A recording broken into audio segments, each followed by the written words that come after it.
सुप्रभातम छात्रों, हमने छठा पाठ है वो कंप्लीट कर लिया था, आपको अनुवाद पढ़ा दिया था। अब हम आज देखेंगे अभ्यास प्रश्न। ठीक है, अभ्यास प्रश्नों में हम देखेंगे सबसे पहले प्रश्नोत्तर,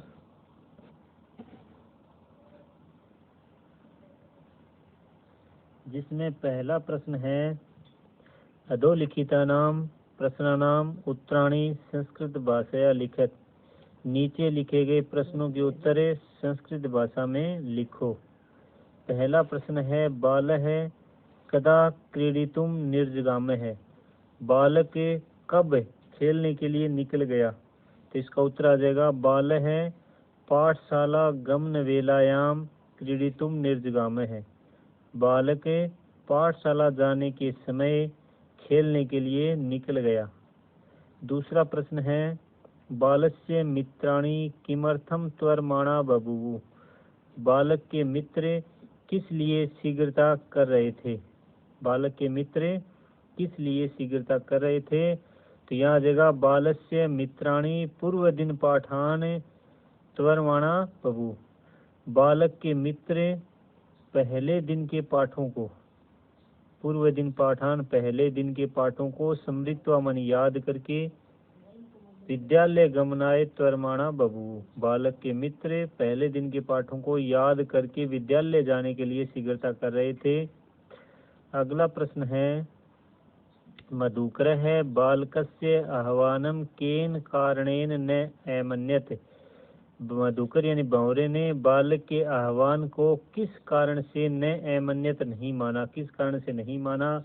तो आ जाएगा मधुकरः मधु संग्रह व्यग्रह आसीत। भंवरा है वो रस को इकट्ठा करने में व्यग्रह यानी व्यस्त था। अस्मात् कारणात् इस कारण से बालकस्य आह्वानम न अमन्यत, बालक के आह्वान को न अमन्यत नहीं माना। फिर आगे है बालक है कीदृशम चटकम अपश्यत। बालक ने किस प्रकार की चिड़िया को देखा? तो बालक है तृणशलाका आदिकम आददानम चटकम अपश्यत। बालक ने घास की शाखाओं को ले जाते हुए चिड़िया को देखा। ठीक है, अगला प्रश्न है बालक है चटकाय क्रीडनार्थम कीदृशम लोभम दत्तवान। बालक ने चिड़िया को खेलने के लिए किस प्रकार का प्रलोभन दिया, किस प्रकार का लालच दिया? तो अगला इसका उत्तर होगा बालक है चटकाए स्वादुनि भक्ष्य क्वलानि दातुम एकचित। बालक ने चिड़िया को खाने के लिए स्वादिष्ट डालियां देने के लिए एकचित मनी कहा। ठीक है, फिर अगला प्रश्न है खिन्न है बालक है सवानम किम एकथित। दुखी बालक ने उस कुत्ते से क्या कहा? उस दुखी बालक ने कुत्ते से क्या कहा? उस बालक ने कहा खिन्न है बालक है सवानम एकथित। उस दुखी, खिन्न है का मतलब होता है दुखी, दुखी बालक ने स्वानम का मतलब है कुत्ते को एकथित मैंने कहा। उस दुखी बालक ने कुत्ते से कहा यत मन की रे मानुषाणाम मित्र, हे मनुष्यों के मित्र किम पर्यटसी अस्मिन निदाग दिवसे। इस निदाग दिवसे मतलब इस गर्मी के दिन में, किम पर्यटसी का मतलब हुआ यहाँ कहाँ घूम रहे हो, इस गर्मी के दिवस में कहाँ घूम रहे हो। आश्रयस्य इदम प्रच्छाय शीतलम तरुमूलम।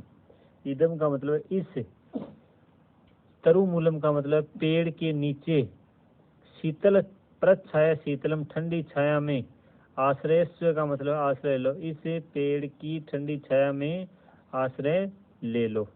फिर अगला प्रश्न है विगणित मनोरथ है बाल है किम अचिंतित। टूटे हुए इच्छाओं वाले बालक ने क्या सोचा, क्या विचार किया? तो इसका उत्तर हो जाएगा विगणित मनोरथ है बाल है, टूटी हुई इच्छाओं वाला बालक अचिंतित, उसने विचार किया। टूटी हुई इच्छाओं वाले बालक ने विचार किया, सोचा। यत मानी की कथम अस्मिन जगति, किस प्रकार से इस संसार में प्रत्येकम प्रत्येक व्यक्ति स्व स्वीकृत्य निमग्नो भवति, अपने अपने कार्य में डूबा हुआ है। उसने विचार किया कि प्रत्येक व्यक्ति अपने अपने कार्य में निमग्न भवति, डूबा हुआ है। ठीक है। अब हम देखेंगे आगे अगला प्रश्न। अगला प्रश्न है स्थूल पदान्य अधिकृत्य प्रश्न निर्माणम कुरुते। स्थूल पद की जगह हम लिख सकते हैं यहाँ रेखांकित पद। क्या लिख सकते हैं? रेखांकित पद। क्योंकि पाठ्य पुस्तक में स्थूल पद का मतलब गहरे काले अक्षर होते हैं और यहाँ हमने रेखांकित कर रखे हैं। रेखांकित पदों को आधार मानकर प्रश्न निर्माण करना है। स्वादुनी भक्ष्य कौलानी ते दास्यामी। स्वादिष्ट भक्ष्य कौल यानी सुंदर अच्छी कच्ची कोंपलें ते दास्यामी तुम्हें देता हूँ। तो यहाँ किस प्रकार की कोंपलें, किस प्रकार की डालियाँ तुम्हें दूंगा। दास्यामी तो यहाँ कीदृशानी आ जाएगा, विशेषण शब्द है इसलिए आ जाएगा कीदृशानी। फिर आगे है चटक है स्वकर्मणि व्यग्रह आसित। चिड़िया अपने, चिड़िया का मतलब यहाँ चटक का मतलब चिड़ा अपने कार्य में व्यग्रह आसित व्यस्त था, अपने कार्य में व्यस्त था। तो प्रश्न बनेगा किस में व्यस्त था, तो हमने लिख दिया यहाँ कस्मिन। चटक है कस्मिन व्यग्रह आसित। फिर आगे है कुकुर है मानुषाणाम मित्रमस्ति। कुत्ता है वो मनुष्यों का मित्र है, कुत्ता मनुष्यों का मित्र है। तो यहाँ प्रश्न बनेगा कुत्ता किनका मित्र है, तो यहाँ षष्ठी बहुवचन पुल्लिंग में बनेगा किम शब्द से केसाम। क्या बनेगा? केसाम। फिर आगे है स है महतीम वैदुषीम लब्धवान। उसने अत्यधिक विद्वानता को प्राप्त कर लिया। तो यहाँ आ जाएगा स है किम लब्धवान, स है किम लब्धवान, उसने क्या प्राप्त किया। तो यहाँ वैदुषीम की जगह आ गया महतीम वैदुषीम, दोनों को रेखांकित कर रखा है, दोनों की जगह क्या प्राप्त किया, तो यहाँ आ जाएगा किम लब्धवान। फिर आगे है रक्षा नियोग करणात मया न भ्रष्टव्यमिति। रक्षा नियोग करणात का मतलब हो गया रक्षा का कार्य होने के कारण मुझे न भ्रष्टव्यम, भ्रष्ट नहीं होना चाहिए। तो यहाँ रक्षा नियोग करणात में पंचमी विभक्ति है। कौन सी है? पंचमी। तो पंचमी में यहाँ आ जाएगा कस्मात मया न भ्रष्टव्यमिति, किससे मुझे भ्रष्ट नहीं होना चाहिए। तो यहाँ पंचमी एक वचन किम शब्द का पुल्लिंग में हो जाएगा कस्मात। क्या हो जाएगा? कस्मात। फिर आगे अगला प्रश्न है, आगे है कै स्तंभे समस्त पदानी च खै स्तंभे च तेषां विग्रह दत्तानि तानि यथा समक्षम लिखते। कै स्तंभ में समस्त पद दिए गए समास के और कै स्तंभ में विग्रह पद दिए गए हैं, उनको सही सही हमें कै स्तंभ के आगे सही सही विग्रह पद लिखना है। ठीक है। तो यहाँ है कै स्तंभ, ये है कै स्तंभ। इनके नीचे लिखा हुआ है दृष्टि पथम। ये क्या लिखा हुआ है? दृष्टि पथम। तो यहाँ समस्त पद है, इसका विग्रह पद होगा दृष्टि है पथम। यहाँ षष्ठी तत्पुरुष समास है दृष्टि के रास्ते में। पुस्तक दासः, पुस्तकों के दास यानी गुलाम, पुस्तका नाम दासः, ये हो गया विग्रह पद। यहाँ भी षष्ठी तत्पुरुष समास है। कौन सा समास है? षष्ठी तत्पुरुष। विद्या व्यसनी, विद्यायाः व्यसनी, विद्या में व्यस्त, तो यहाँ भी षष्ठी तत्पुरुष हो गया। फिर है पुष्पोद्यानम, फूलों का उद्यान, पुष्पाणाम उद्यानम, तो पुष्पाणाम में षष्ठी बहुवचन है इसलिए यहाँ भी षष्ठी तत्पुरुष है। समास सब में तत्पुरुष समास है। दृष्टि प्रथम का हो जाएगा दृष्टि है पंथः, पुस्तक दासः का हो जाएगा पुस्तकानाम दासः, विद्या व्यसनी का हो जाएगा विद्यायाः व्यसनी, और पुष्पोद्यानम का हो जाएगा पुष्पाणाम उद्यान, पुष्पाणाम उद्यानम। ठीक है। ये हो गए कै स्तंभ और ख स्तंभ। आपको सीधे सीधे लिखना है। कै के सामने सही लिखा है मैंने, ख के सामने ख का विग्रह, ग के सामने ग का विग्रह और घ के सामने घ का विग्रह लिख दिया। इसी प्रकार से आपको सीधा जो सही विग्रह पद है वो समस्त पद के सामने आपको लिखना है। ठीक है। अब हम देखेंगे आगे अगला प्रश्न।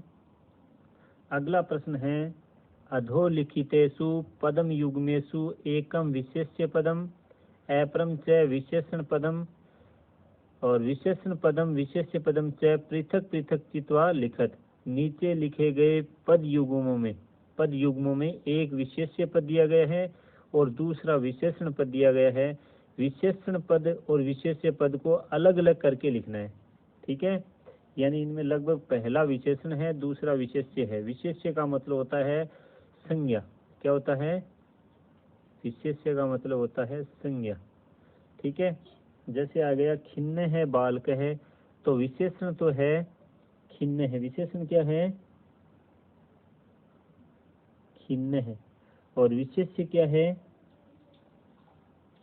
बाल है, यानी विशेषण हो गया बालक कैसा है दुखी है। तो ये संज्ञा की विशेषता बताने वाले शब्दों को विशेषण कहते हैं, इसलिए बालक कैसा है खिन्न है दुखी है, तो ये हो गया विशेषण, ये हो गया विशेष्य। फिर आगे है पलायमानम सवानम, भागते हुए कुत्ते को, तो यहाँ विशेषण हो गया पलायमानम और विशेष्य हो गया सवानम, ठीक है। फिर है प्रीत है बालक है, प्रसन्न बालक है, तो यहाँ विशेषण हो गया प्रीत है और विशेष्य हो गया बालक है, प्रसन्न बालक। फिर आगे है स्वादुनी भक्ष्य कवलानी, यहाँ स्वादुनी तो हो गया विशेषण और भक्ष्य कवलानी, भक्ष्य कवलानी हो गया विशेष्य, ठीक है। फिर है त्वर माणः वयस्यः, तो यहाँ आ जाएगा